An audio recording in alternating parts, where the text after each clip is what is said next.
quería contarles o conversar un poco sobre el aporte de la educación en derechos humanos a la construcción de una convivencia escolar democrática y solidaria. Déjenme ver para pasar la próxima, ahora sí. Las ideas que quiero compartir con ustedes están volcadas en un documento que preparé para la OEA y que en algún momento va a estar a disposición de todos. Yo me voy a concentrar en las ideas generales, ¿verdad? Porque no puedo hacerlo muy detenidamente. En principio, quiero que nos planteemos qué significa educar para una cultura del derecho, de derechos. Y por eso, ¿cuál es el sentido y el fin último de la educación en derechos humanos? Me dicen que hay volumen bajo, lo subo un poquito. En realidad, la educación en derechos humanos adquiere partida de nacimiento con la misma Declaración Universal de Derechos Humanos, donde se plantea qué son los derechos humanos, cuáles son y por qué deben ser asumidos como pautas de organización de la vida social y de la conducta social, porque los derechos humanos son imperativos que derivan de la dignidad humana esencial de todas las personas, es decir, un conjunto de valores que guían y deben guiar la acción social, pero que además están concretados en normas jurídicas, es decir, son exigibles. Pero desde el momento que la Declaración Universal, me dicen que estoy lejos, a ver si me puedo acercar, desde el momento que la Declaración Universal plantea los derechos humanos, plantea también que deben ser conocidos, difundidos, asumidos a través de la educación. En ese sentido, le da partida de nacimiento a la educación en derechos humanos.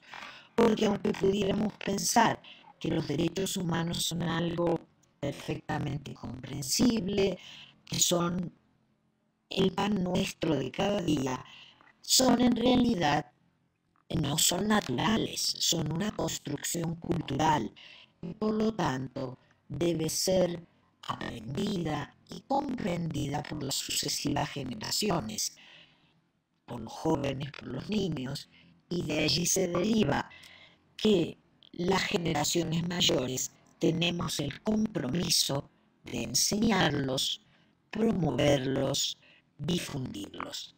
Entonces, ¿cuál es el propósito de educar en derechos humanos? Podemos hablar de dos grandes metas.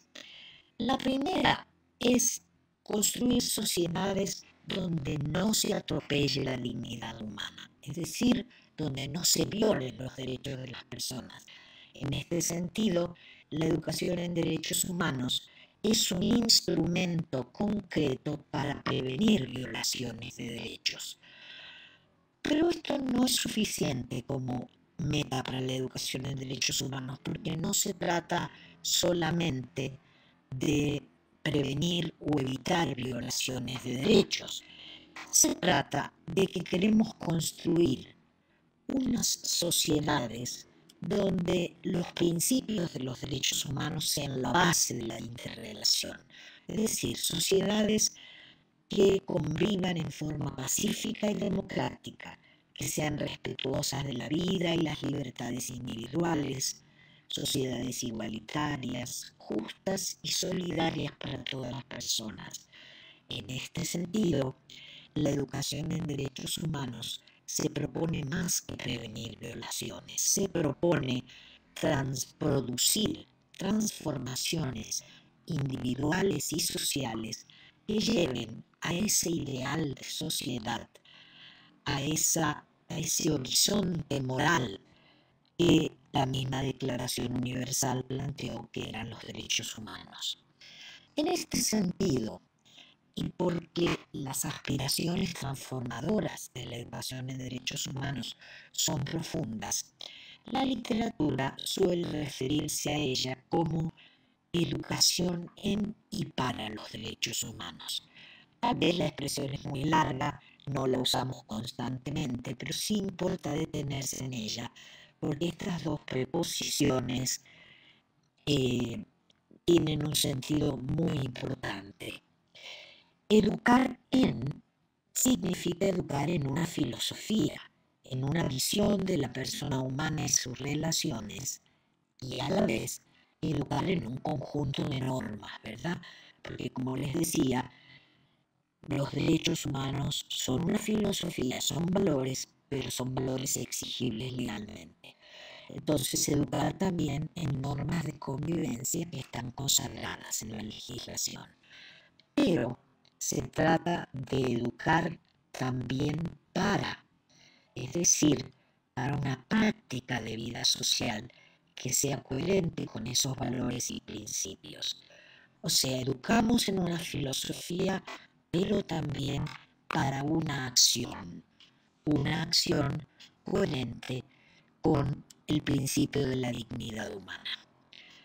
Ahora, aunque esto suene muy utópico, la educación en derechos humanos no es solo una expresión de buenos deseos, es en sí misma un derecho. Y vamos a citar dos fuentes importantes que lo consagran. Una, entre los instrumentos o documentos legales de derechos humanos que corresponde al sistema interamericano, y que es el documento llamado Protocolo de San Salvador, cuyo nombre completo es el Protocolo Adicional a la Convención Americana de Derechos Humanos en materia de derechos económicos, sociales y culturales.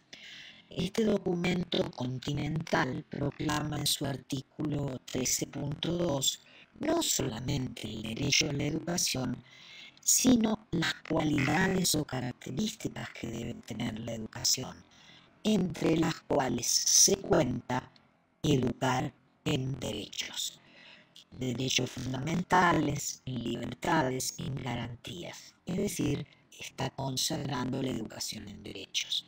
Y mucho más recientemente, apenas en noviembre del año pasado, tenemos otro documento importante, esta vez de la Organización de Naciones Unidas, que ya es una declaración formal y exclusiva sobre la educación y formación en derechos humanos.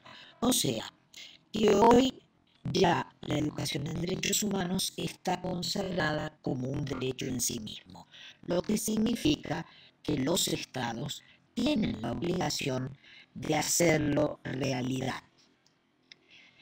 Ahora, ¿cómo harían realidad los estados la educación en derechos humanos? Por supuesto que todos los órganos y todas las personas en la sociedad pueden y deben educar en esta línea, pero hablando de la responsabilidad del Estado, ¿en qué se concretaría?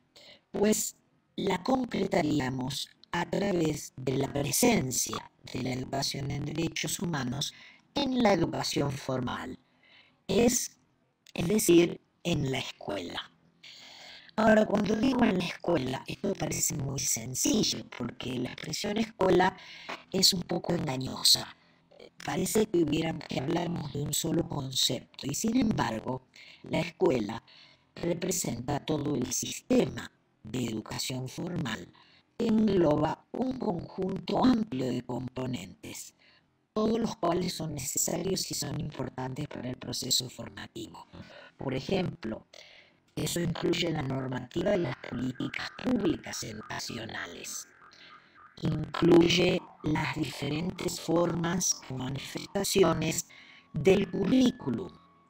Incluye la docencia, la acción educativa directa en las aulas. Incluye las herramientas pedagógicas que utilizan los actores educativos, es decir, los libros de texto y los materiales didácticos. Y también incluye todos los espacios extracurriculares de participación estudiantil, del gobierno estudiantil, las actividades comunitarias, deportivas, artísticas, culturales. Como ustedes ven, un verdadero sistema. Pues la propuesta actual hoy de la teoría, de la literatura y de la experiencia educativa es que la educación en derechos humanos tiene que estar presente en todos estos componentes, porque todos tienen gran relevancia educativa. Pero en especial tiene que estar presente en dos ámbitos. Uno, en el de los contenidos que están contemplados en los programas oficiales de estudio, en lo que llamamos ubicar los derechos humanos o incluir los derechos humanos a través de la educación. Simultáneamente, tienen que estar presentes en las relaciones que se establecen entre los miembros de la comunidad educativa y en la gestión y la vida cotidiana del centro escolar. Y aquí hablamos de los derechos humanos en la educación o de un enfoque de la educación basado en los derechos humanos. Si usamos los conceptos de la teoría pedagógica con los que ustedes seguramente están familiarizados, estas dos ideas se pueden expresar en otros términos. Recuerden que la teoría pedagógica nos proponía que existía no un solo currículo, sino varias manifestaciones de ese currículo. Por un lado estaba el currículo explícito, es decir, el que aparece escrito en todos los programas y planes de estudio, ese que es la guía para el trabajo docente cotidiano. Pero, aparte del currículum explícito, ese currículum tiene una contracara, que es como ver el negativo de la fotografía, el currículum nulo. Esto incluye a todos aquellos temas, contenidos, situaciones y problemas que no están presentes en el currículo explícito. Por eso les digo, es como el negativo, porque el currículum explícito es siempre una selección de contenidos que se realiza con criterios políticos, porque son las decisiones que una comunidad a través de sus autoridades educativas toma en cuanto a qué quiere enseñar a sus niños y jóvenes. Pero no todo se pone en el currículum. Y a veces esas cosas que no se ponen, en general siempre las cosas que no se ponen, son sumamente interesantes porque tienen que ver con prejuicios, con limitaciones, con temas tabús, con temas negados o invisibilizados por la sociedad. Por eso también debemos explorar, analizar el currículum nulo con perspectiva de derechos humanos.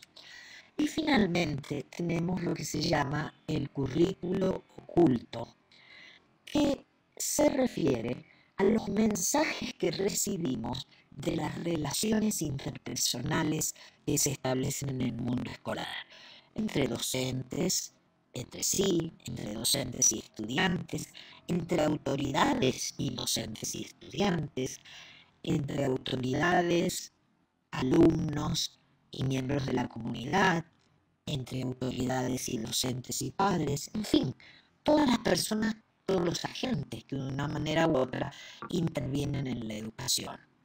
Pues en todos estos campos debemos aplicar un examen de derechos humanos para saber, para estar seguras de que está incorporado en el currículum explícito, incorporado como un contenido explícito.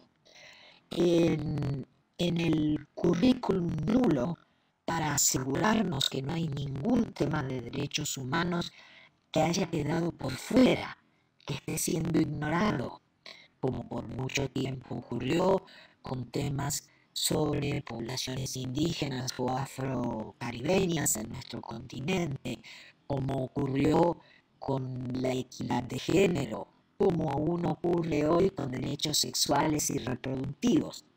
Y después nos debemos asegurar que los derechos humanos estén presentes en las relaciones cotidianas. Ahora, volviendo al currículum explícito, ¿cómo puede estar inserta la educación en derechos humanos? En realidad,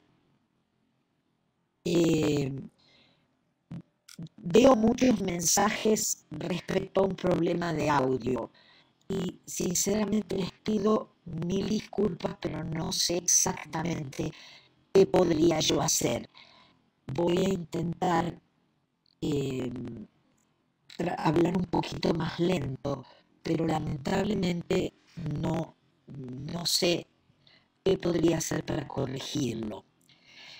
Les decía que la educación en derechos humanos se puede insertar en el currículum explícito de tres maneras. Una que ha sido la que se está planteando y, a ver, voy a subir el volumen, pero no sé si eso ayuda. Una es introducir los contenidos de una manera disciplinar, que quiere decir dentro de asignaturas específicas, o ya sea como una asignatura completa, esto todavía no ocurre en el continente, o como parte de asignaturas, como típicamente es introducirlas en la temática de derechos humanos en educación cívica o ciencias sociales. Otros autores plantean que en realidad los derechos humanos tienen que aparecer como un eje o contenido transversal que permee todas las asignaturas que ofrece el currículum escolar. Durante varios años hay hubo una disputa entre estas dos posiciones, pero creo que el desarrollo de la disciplina hoy nos ha llevado a entender que lo más efectivo es una combinación de ambas modalidades, es decir, una presencia de contenidos y enfoque de derechos humanos en disciplinas específicas y a la vez una ubicación transversal de situaciones, temas, conceptos y enfoque de derechos humanos en distintas disciplinas. Por eso la propuesta hoy es trabajarlas de ambas maneras. En síntesis, la educación en derechos humanos hace aportes muy valiosos al proceso educativo y a la convivencia en los centros escolares porque es más que un conjunto de contenidos escolares, es una poderosa herramienta de diagnóstico del clima institucional, es un marco de referencia ético-jurídico para las conductas de los actores y además es una propuesta de intervención transformadora de la realidad, lo cual nos es muy útil frente a una serie de hondos problemas que hoy vivimos a nivel escolar como reflejo de una problemática comunitaria. Planteo que hoy tenemos dos grandes retos, que son aprender a hacer y aprender a convivir. Y vamos a ver qué puede aportar la educación en derechos humanos para hacerle frente a esos dos retos.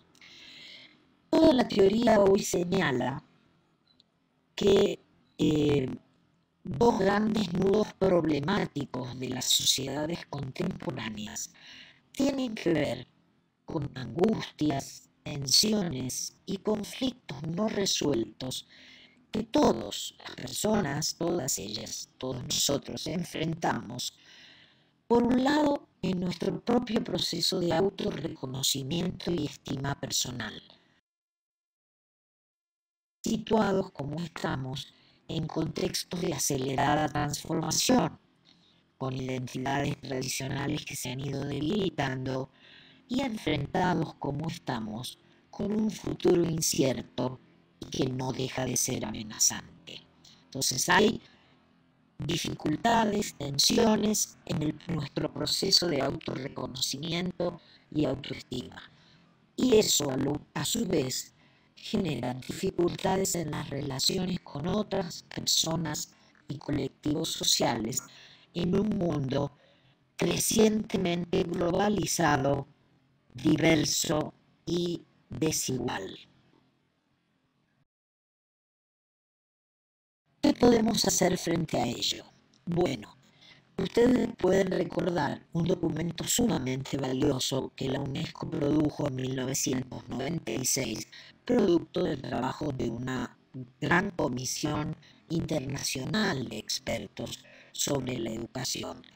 Ese documento, llamado generalmente Informe de Loros, aunque su título oficial es La educación encierra un tesoro, lo de Informe de Loros viene del nombre del especialista que coordinó la comisión. Identificó 4 grandes fines de la educación. Yo acá señalo 2 porque creo que estos 2 son los que apuntan a las dificultades de creación y fortalecimiento de autoestima y de relaciones interpersonales que he venido mencionando, y que son el aprender a ser y el aprender a vivir juntos. Si tienen los 4, aprovecho, les comento los otros, no es que sean menos importantes, son el aprender a hacer y el aprender a aprender. Son igualmente importantes, pero creo que el trabajo de educación en derechos humanos puede aportar como nunca a estos 2 que son particularmente álgidos en el momento en que vivimos. El aprender a ser y a vivir juntos. Y estas son precisamente las metas que persigue la educación en derechos humanos. Aprender, enseñar y aprender cada uno a ser sujetos de derechos y a convivir entre sujetos de derechos. Por eso, cada vez es más relevante fortalecer la educación en derechos humanos como una estrategia de intervención escolar que sea a la vez preventiva y formativa. La perspectiva de derechos nos ayuda a posicionarnos frente a las situaciones de violencia escolar, de déficits de convivencia, de déficit de autoestima y de solidaridad en las relaciones, y a comprender mejor estos problemas. Parto de decir que el sistema educativo en realidad no puede proponerse combatir la violencia per se, porque ese es un objetivo que es más propio de los cuerpos de seguridad o de los sistemas judiciales, ¿verdad?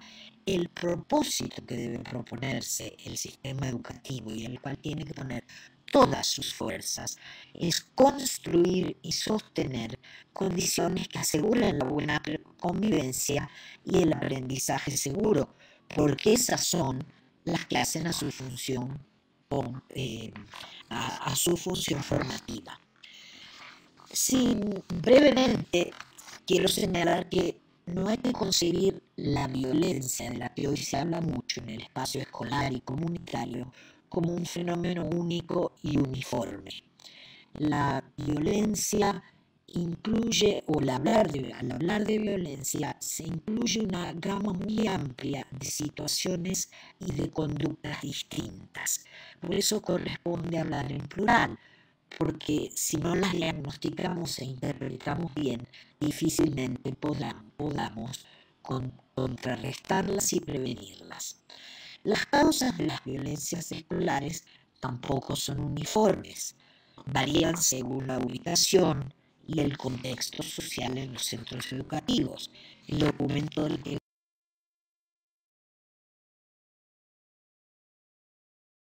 les hablé para la OEA analiza esto mucho más en detalle. Ahora no puedo detenerme aquí, pero lo que sí me interesa señalar como idea central es que el problema común que enfrentamos, aunque hay muchas manifestaciones de violencia atribuibles a distintas causas, es que estamos viviendo la vigencia generalizada de una cultura de la violencia que lleva a que prácticamente todos los conflictos, acá estoy citando al uruguayo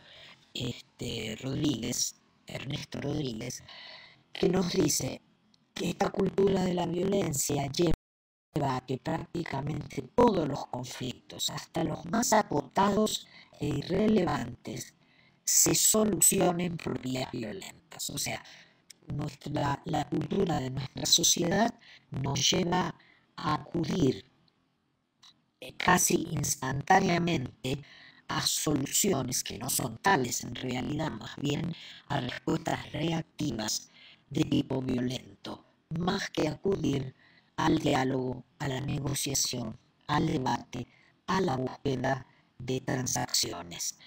Creemos que es esta cultura de la violencia la que puede ser deconstruida y transformada a partir de un trabajo educativo en derechos humanos, lo cual incluye también, por supuesto, las experiencias que vienen realizándose en educación para la paz y en educación para la democracia, porque casi no tengo que aclarar que estas distintas corrientes comparten muchísimo, son casi distintas modalidades de una misma orientación.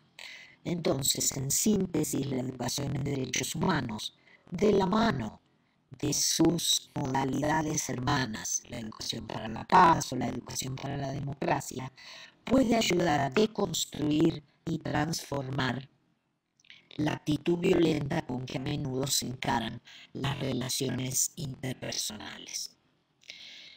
Vamos a ver cómo puede hacerlo la educación en derechos humanos. Bueno, acá es importante reconocer que el trabajo en educación en derechos humanos en cualquier nivel y modalidad debe avanzar por tres caminos. Por la enseñanza, aprendizaje de información y conocimientos, que es apelar a la dimensión cognitiva, la enseñanza, aprendizaje de actitudes, de valores y actitudes coherentes con los derechos humanos en la dimensión ética, y la enseñanza de destrezas o capacidades para la acción en defensa de los derechos humanos. Esta es la dimensión operativa o pragmática. Quiero simplemente pasar muy rápido por esto, no voy a leerles esta información que ustedes la van a tener a mano, pero sí señalar que incluyen estas grandes categorías. La enseñanza de información y conocimiento supone enseñar a manejar conceptos de derechos humanos, ¿verdad? Categorías, principios, debates, etc. Consiste en enseñar también historia de la construcción de los derechos humanos y la democracia, porque en los dos casos estamos ante conceptos que no son naturales, que no nos vienen dados ni por la naturaleza ni por un ser superior, sino que son convenciones, constructos que la humanidad ha hecho a lo largo de su historia. Esa historia tiene que conocerse porque nos ayuda a entender nuestro mundo. También, dentro de información y conocimientos, hay que enseñar normas de derechos humanos y, complementariamente, las instituciones a través de las cuales esas normas se defienden y se materializan. ¿Qué hay de valores y actitudes? Pues bueno, en términos de valores y actitudes, se trata de formar en la apreciación y disposición a actuar conforme a los principios universales que sustentan la dignidad y los derechos de las personas. No me refiero acá a una multitud de valores, una lista larguísima o valores enunciados en abstracto. Me refiero a un núcleo duro de valores que están expresados en todos los instrumentos de derechos humanos acordados por la comunidad de países. Entre ellos los que ustedes ven en la diapositiva: la vida, la dignidad humana, la identidad, la libertad, la igualdad, la justicia, la solidaridad, la participación, el desarrollo humano, el pluralismo. Estos son los valores en los cuales queremos formar y respecto a los cuales queremos generar actitudes o predisposiciones para la acción. Y finalmente, la educación en derechos humanos tiene que trabajar en la línea de las destrezas o capacidades para la acción. Esto es, desarrollar competencias que son necesarias para el ejercicio de los derechos humanos y la práctica democrática. Estas son, y no hablo de ninguna competencia exótica, de competencias muy básicas, pero que son esenciales para nuestra interacción. Competencias para el pensamiento crítico, para la comunicación y la argumentación eficaz, porque el lenguaje es la única alternativa al ejercicio de la fuerza, y competencias para la participación y el trabajo cooperativo, porque solo trabajando con otros aprendemos a relacionarnos con otros. Entonces, simplemente acá hay una referencia para los interesados en profundizar el tema de educación en derechos humanos. Hay una serie de documentos producidos por el Instituto Interamericano de Derechos Humanos que pueden serles útiles. Uno que es una propuesta curricular y metodológica basada en las 3 líneas que acabo de analizar: información, valores y actitudes y destrezas. Y la otra es una investigación sobre el estado actual de la educación en derechos humanos en el continente. Es simplemente una referencia rápida. Y acá quiero ir acercándome un poquito al final de la exposición para darles a ustedes un espacio de diálogo que me parece crucial. El trabajo, la incidencia de la educación en derechos humanos en la construcción de sujetos de derechos que puedan vivir entre sí como sujetos de derechos, no solo se hace a través del trabajo de los contenidos, sino también y fundamentalmente a través del método educativo. Es decir, el método que empleamos va a ser nuestra expresión de cómo visualizamos las relaciones interpersonales. El método en educación de derechos humanos es parte del currículum oculto del que les hablé al principio. No hablo de que haya una única metodología, pero sí de que hay principios o criterios orientadores. Y rápidamente señalo los siguientes. Tenemos que guiar todas nuestras acciones educativas por los valores que queremos enseñar: los de derechos humanos, democracia y paz. Procurar movilizar la reflexión y la acción consciente para promover el autoexamen crítico de actitudes y conductas personales. Y cuidado, aquí no digo solamente de los estudiantes, me refiero también a nuestra propia conducta como educadores, que tiene que estar siempre sometida a la reflexión autocrítica con principios de derechos humanos. Debemos propiciar procesos que conduzcan a aprendizajes, en lugar de proponernos hacer una transmisión mecánica de información al estilo de la educación bancaria, tan criticada y agudamente criticada por Paulo Freire, o procurar buscar simplemente respuestas preconcebidas usando una cadena de estímulos-respuestas, como lo hacía la educación conductista. Otro principio ineludible es cultivar el diálogo y promover la participación efectiva de los educandos en sus procesos de aprendizaje. Dirigirnos y trabajar con los sujetos que aprenden como seres integrales, es decir, seres que tienen ideas, juicios, prejuicios, emociones, afectos, espíritu lúdico, en fin, apelar a todas las dimensiones de la personalidad del sujeto: las intelectuales, las afectivas y las de la acción. Nos sirve y es sumamente importante vincular los contenidos y actividades educativas con perspectiva de derechos con la realidad cercana de los destinatarios, para que sean significativas para ellos.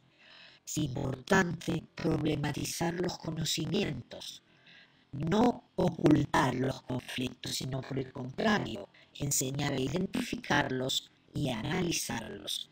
Y lo más importante aún, asumirlos como posibilidades de aprendizaje y enseñar a negociarlos o resolverlos de una manera constructiva. Otra vez acá, el camino de la razón es la única oposición al camino del recurso a la fuerza.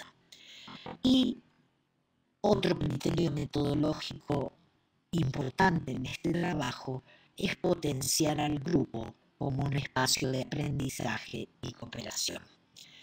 Y para concluir, me centro en una propuesta que ya tiene que ver más concretamente con la construcción de convivencia y con la prevención de posibles violencias. Debemos procurar construir políticas educativas de prevención de posibles violencias que tengan las siguientes características que la investigación ha demostrado que suelen ser las más eficaces. Primero, dirigidas a todo el estudiantado, no separar a los alumnos problema, a los alumnos que desde el principio estigmatizamos como los causantes de la situación de violencia, sino dirigidas a todos, orientadas a mejorar el clima escolar y la convivencia diaria, que estén sustentadas en valores y principios de derechos humanos, cultura de paz y ciudadanía democrática, y apoyadas, esto es muy importante porque esta es la construcción de capacidades, el famoso empoderamiento del que tanto hablamos en educación en derechos humanos y para la paz, que estén apoyadas en el desarrollo de la autoestima personal y capacidades de comunicación y relación interpersonal. Con esto concluyo, perdonen, lamento muchísimo las dificultades de comunicación, pero me encantaría que tengamos, aunque sea unos 15 minutos, para dialogar sobre algunas de las ideas que intercambié con ustedes. Muchísimas gracias por su paciencia y por su atención.